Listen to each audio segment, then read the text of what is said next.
안녕하십니까. 한반도 선진화재단 선진국방연구회 회장 박효락 교수입니다. 오늘은 2월 27일부터 8일까지 개최될 미국 정상회담에 대해서 몇 가지 말씀드리고자 합니다.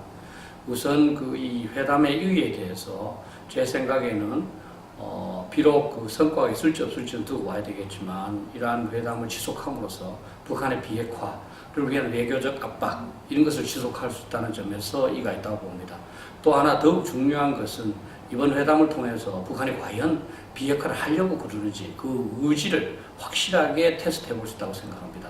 전 이번 회담을 통해서 북한의 비핵화 의지가 있다면 이런 외교적 압박을 계속해야 되겠지만 그렇지 않다면 이제 군사적 그 옵션을 비롯해서 더욱 많은 다양한 수단을 사용을 해서 북한의 비핵화를 강조해야 된다고 생각을 합니다.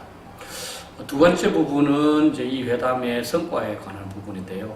저는 사실 전망을 그래 밝게 보지는 않습니다. 왜냐하면 지금까지 북한은 계속 핵 보유국으로서의 그 위상을 확보하려고 그랬습니다.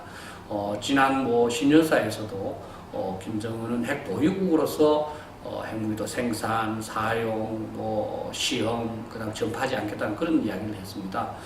따라서 북한은 핵을 보유하려고 하고 미국은 그것을 인정하지 않겠다는 그 입장입니다.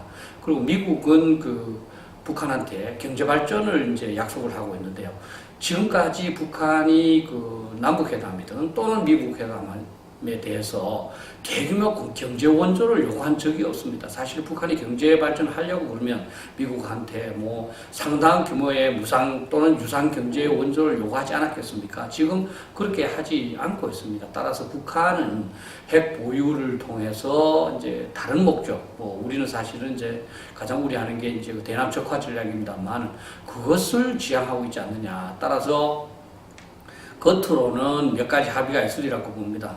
예를 들면 이제 평양 정상회담에서 있었던 동창리의 미사일 시험장 폐쇄라든지 또는 영변에 있는 핵시설의 폐쇄 이런 거 정도는 약속할 수 있고 또 이제 사실 ICBM이 있는 위치도 몇 개 공개하리라고 봅니다. 그러나 사실 앞에 두 시설은 이미 이제 다 사용이 이제 된 것이고요. 또 이제 ICBM은 최근 미국이 이제 분석한 바에 의하면 상당히 이제 민간 시설을 비롯해서 은닉을 하고 있다고 합니다.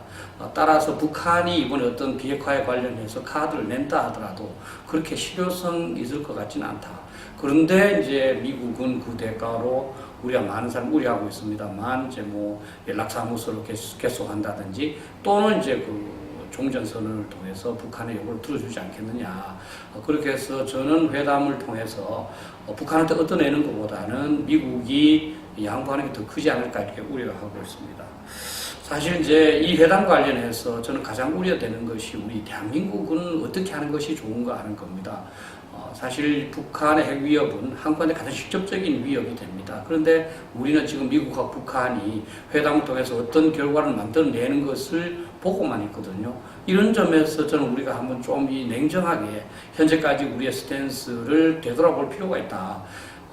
우리는 대한민국은 한반도에서 유일한 합법정부인데요. 그 합법정부가 이 북한의 핵 위협에 대한 협상에서 나름대로 대표성을 못 갖고 있거든요. 이제는 저는 우리 한국도 북한에 대해서 비핵화를 요구해야 되고 특히 이제 미국하고 공조체제를 긴밀하게 함으로써 미국이 어떤 제안을 수락하더라도 한국하고 미리 상의해서 할 수 있도록 이렇게 해야 된다고 생각합니다.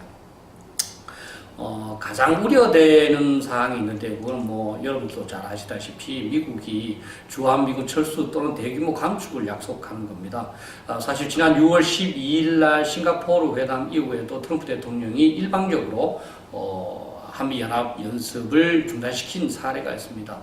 북한이 계속 이제 미국한테 상응한 조치를 요구하고 있기 때문에 그거에 이제 부응하고자 어떤 북한의 어떤 헛된 약속을 얻어내는 대신에 주한미군의 심각한 감축 또는 철수까지도 이제 약속을 한다면 우리 한국은 굉장히 심각해지라고 생각을 합니다.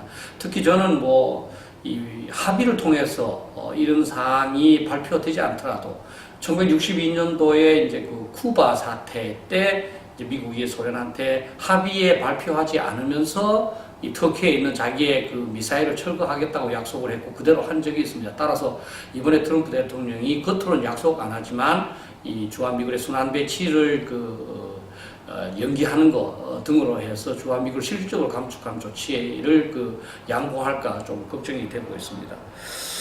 저는 이제 뭐 국민들께서도 조금 이제 이 상황을 보면서 몇 가지 조금 이제 유념해야 될 부분이 있다고 저는 생각합니다. 지금까지 북한이 보여온 행태는 북한이 약속한 비핵화를 이행할 가능성이 굉장히 낮습니다.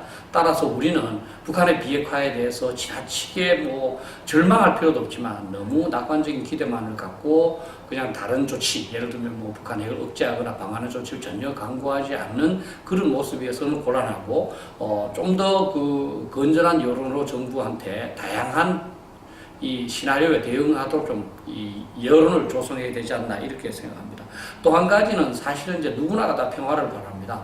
뭐 어떤 회담에서 좋은 성과가 있어서 평화가 보장되면 좋죠. 그러나 평화라는 것은 양쪽이 다 합의해야 되는 겁니다. 우리가 아무리 평화를 주장한다 하더라도 6.25 전쟁도 그랬습니다만 북한이 평화를 깨버리면 끝입니다. 따라서 평화는 사실은 힘으로 보장하는 수밖에 없거든요. 그래서 옛날 로마 때부터 평화를 원하거든 전쟁에 대비하라 그런 말이 있었습니다. 그래서 이제는 뭐 1년여가 됩니다. 북한이 이제 핵 무기 폐기를 약속한 지 따라서 그동안의 성과를 봤을 때는 기대도 이제 뭐 완전히 버릴 수는 없겠지만 좀 더 대비에 충실하는 그런 방향이어야 되고 우리 국민들께서 그런 방향으로 좀 여론을 형성해야 되지 않나 이렇게 생각합니다.